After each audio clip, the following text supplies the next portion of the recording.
Recevoir à travers cette grande édition de 21h de la télévision Bonferré. Cela dit, le MPR Jean Ouria Niamey a tenu sa conférence régionale extraordinaire ce dimanche matin. Objectif à renouveler le bureau régional du MPR Jean Ouria de Niamey. Après donc concertation, un consensus a été trouvé et le bureau sortant a été donc reconduit par les militants. D'autres précisions avec Youssouf Haïdara et Rabi Abdoulaye.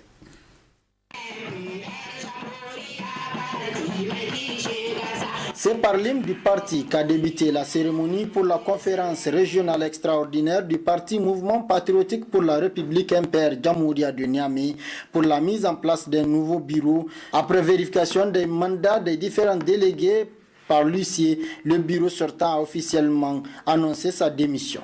Le vote tant attendu n'a pas eu lieu car, conformément au texte et la vision du parti qui privilégie toujours la concertation et le consensus, les délégués ont par consensus reconduit le bureau sortant que dirige Ahmed Salifou avec comme secrétaire général Hamidou Mamadou Garba et El Haj Hassan Abdoulaye comme trésorier général. Le président Ahmed Salifou a salué la confiance placée en lui et promet aux militants du MPR Jamhouria de Niamey d'être à la hauteur de leurs attentes. Au nom du bureau reconduit et à mon nom, je vous remercie très sincèrement d'avoir confiance en nous et de renouveler cette confiance. Je demanderai à tout un chacun de se mettre au travail parce qu'il n'y aura plus de visite de nuit pour arranger des postes. Le poste sera donné aux travailleurs. Aujourd'hui, nous avons pris des engagements et je le répète que d'ici 6 mois, si le bureau actuel mis en place ne répond pas à votre aspiration, je vous demande de convoquer une conférence extraordinaire et de nous remercier. Au cours de cette conférence extraordinaire, des résolutions et motions de remerciement ont été formulées par les militants du MPR Jamhouria. En cas d'absence ou d'empêchement du président de la section, l'intérim est assuré par le secrétaire général de la section, M. Hamidou Garba Mamadou, président de la coordination départementale de l'arrondissement communal Niamey 2. Donne mandat au président de la section pour finaliser la mise en place du bureau de la section. La conférence donne mandat au président de la section d'accélérer et de superviser la mise en place des bureaux de structure de participation. La conférence. Motion de remerciement, adresse et remerciement à son Excellence El Haj Amadou Salifou, président de la section MPR Jamhouria de Niamey, pour son engagement politique et sa sagesse dans la conduite des activités au niveau de la section de Niamey. Rappelons que cette conférence régionale extraordinaire du MPR Jamhouria de Niamey, tenue en présence de plusieurs invités de marque du MPR, fait suite à l'installation des bureaux des sections communales de la ville de Niamey. Activité islamique dans cette édition, mise en place ce matin du bureau exécutif national de l'Union nationale des récitateurs du Saint-Coran. À travers son premier congrès constitutif, le bureau est composé de 15 membres dirigés par Yahya Aboubakar et c'est le directeur des affaires religieuses du ministère en charge de l'Intérieur qui a présidé à cette rencontre. Le compte rendu dans ce reportage.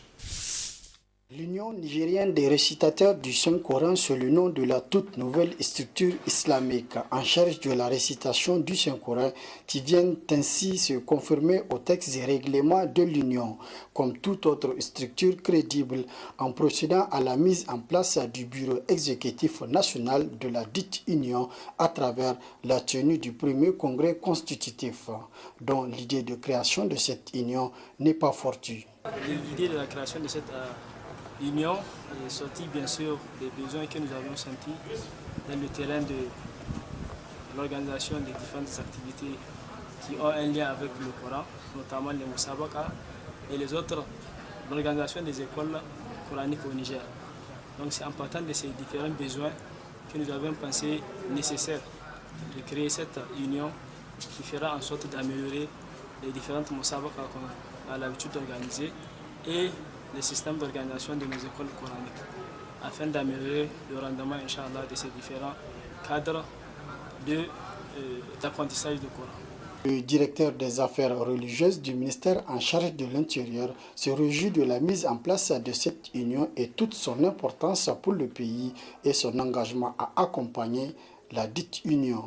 Au nom du ministre d'État, ministre de l'Intérieur, de la Sécurité publique, de la décentralisation et des affaires coutumières et religieuses, nous sommes fiers d'assister à cette rencontre. Cette association que vous venez d'installer aujourd'hui fait partie de l'une des meilleures associations religieuses dans notre pays. Tout simplement parce que c'est une association qui réunit en son sein des personnes qui détiennent, qui maîtrisent la parole de Dieu. On ne peut avoir une organisation plus importante que celle-là dans un pays, comme l'a dit un frère tout à l'heure, à 99% des musulmans. Soyez-en fiers de ce que vous avez fait. Et nous, au ministère de l'Intérieur, nous sommes plus que jamais déterminés à travailler avec vous afin que, effectivement, cette union naissante puisse prospérer. Au cours de ce congrès qui s'est achevé sur une note de satisfaction en général, les responsables des différentes délégations de régions venues pour la circonstance ont appelé le bureau entrant à un travail de responsabilité et aux décideurs d'accompagner le dit bureau dans toutes ses actions afin d'accomplir sa mission. Composé de 15 membres et 2 commissaires au compte pour un mandat d'1 an, le bureau aura une lourde tâche à accomplir sa mission. Les délégations spéciales prendront la relève des conseils municipaux de Niamey. En effet, le Conseil des ministres du jeudi dernier a décidé de la dissolution du Conseil de ville de Niamey et ses démembrements. Un coup dur pour de nombreux conseillers issus pour la plupart des partis politiques de la majorité au pouvoir. N'est-ce pas, Balima Brema? Le conseil de ville de Niamey et ses démembrements, à savoir les 5 conseils d'arrondissement communaux, viennent d'être dissous. Ainsi, on a décidé le conseil des ministres de ce jeudi 10 août 2017 et seront tout simplement remplacés par des délégations spéciales qui seront installées conformément à la législation en vigueur selon le communiqué du conseil des ministres. Qu'est-ce qu'on reproche à ces conseils municipaux? Qu'ont-ils fait pour subir une telle colère? Subissent-ils les conséquences de la révocation du maire central? Autant de questions qui taraudent tous ceux qui ont entendu ou lu le communiqué du Conseil des ministres. Aucun mot, aucune explication de la part du ministère de l'Intérieur. Certainement, les prochains jours, nous édifierons sur les motivations de cette dissolution quand le cabinet de Bazoum Mohamed va publier les conclusions de l'inspection. En attendant cette publication, venons à quelques faits qui ont marqué la vie de la ville de Niamey depuis la sortie inopinée du président de la République. Le 14 juillet dernier, Issoufou Mamadou a accusé les responsables municipaux de ne pas s'acquitter convenablement de leur mission, notamment la gestion de la salubrité de la ville. Puis tout est allé vite, le maire central sera éjecté de son siège. On l'a accusé par la suite des détournements de fonds de la ville de Niamey. Plus de 3 milliards de francs CFA selon le rapport d'inspection. Un rapport qui n'a jamais été publié officiellement et qui ne sera pas contradictoire selon Amina Amin, le parti du maire révoqué. Si 3 des 4 arrondissements communaux sont dirigés par l'opposition, la ville de Niamey, elle, depuis l'éviction d'Omar Dogari en 2013, était tombée dans l'escarcelle de la majorité au pouvoir. Donc, cette dissolution du conseil de ville de Niamey, majoritairement composée des élus du PNDS, du MNSD, de l'ANDP Zamalaya et d'Amin Amin, peut être perçue comme un coup du gouvernement contre son propre camp. Depuis l'adoption par l'Assemblée nationale en octobre dernier de la modification de l'ordonnance portant Code général des collectivités territoriales, une dizaine de maires ont été révoqués et le maire municipal de Bilma dissous. En attendant la mise en place des délégations spéciales, les autres conseils municipaux du Niger ont vu leur mandat prorogé de 6 mois à compter du 17 août 2017. Autre aspect de cette édition, création ce samedi matin d'un nouveau syndicat dénommé Syndicat unique des agents de la jeunesse, des sports, de l'éducation physique et sportive, mais également de la culture. Dans sa déclaration de naissance, les responsables ont salué les efforts consentis par l'État et le ministre Kassoum Mokhtar pour la promotion du sport au Niger. Abdelaziz Mamadou pour le compte rendu. Le professionnalisme avec lequel les cadres du ministère de la Jeunesse, des Sports, de l'Éducation physique et sportive et de la culture des 8 régions du pays s'acquittent de leur mission, malgré les moyens modestes, ont conduit ces agents à créer le syndicat unique des agents de la jeunesse, des sports, de l'éducation physique et sportive et de la culture.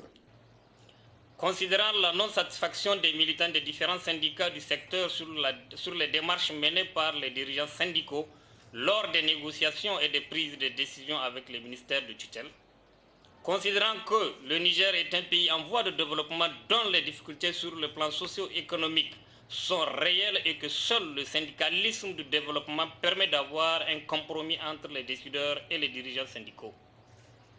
Considérant le caractère technique de nos activités professionnelles et de la mission d'encadrement de la jeunesse qui nous incombe afin de faire d'elles des citoyens responsables sur lesquels repose l'avenir du pays. Considérant l'opportunité qui s'offre au pays d'avoir une reconnaissance sur le plan international à travers les différents talents sur le plan sportif et culturel comme l'atteste le sacre de Alphaga, médaillé d'argent aux Jeux Olympiques Rio 2017, médaillé d'or aux Jeux Mondiaux de Corée 2017 et la prouesse de M. Abdulrazak René, médaillé d'or en littérature lors des 8e Jeux de la francophonie en Abidjan en Côte d'Ivoire, pour ne citer que ceci. Considérant les efforts inestimables de l'État du Niger pour accompagner les jeunes talents dans leur préparation comme dans leur participation lors des différentes compétitions. À titre d'exemple, la qualification du MENA cadet en football pour représenter notre pays à la Coupe du Monde de la dite catégorie en Inde 2017. Considérant les inestimables efforts consentis par le gouvernement sous la haute conduite de son excellence Issou Mahamadou, président de la République, chef de l'État. Considérant la détermination du ministre de la Jeunesse et des Sports, M. Kassoum Mokhtar, à soutenir les fédérations sportives à travers la création d'une agence nationale de développement du sport au Niger, ANDS, ce qui permettra de régler les problèmes récurrents de la pratique du sport dans notre pays.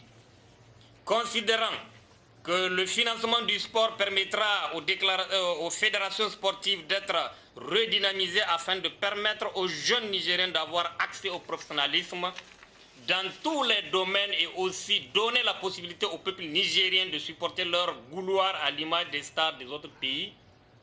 Nous, agents de la jeunesse, des sports, de l'éducation physique et sportive et de la culture d'Agadez, de Difa, de Dosso, de Maradi, de Tawa, de Tilaberi, de Zender et de Niamey, avons décidé ce jour 12 août 2017 à créer le syndicat unique des agents de la jeunesse, des sports, de l'éducation physique et sportive et de la culture, SUAGESC.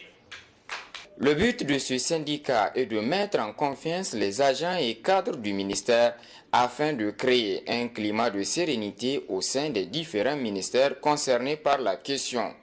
Pour ce faire, les déclarants invitent les agents à adhérer au syndicat pour l'épanouissement et le développement des cadres.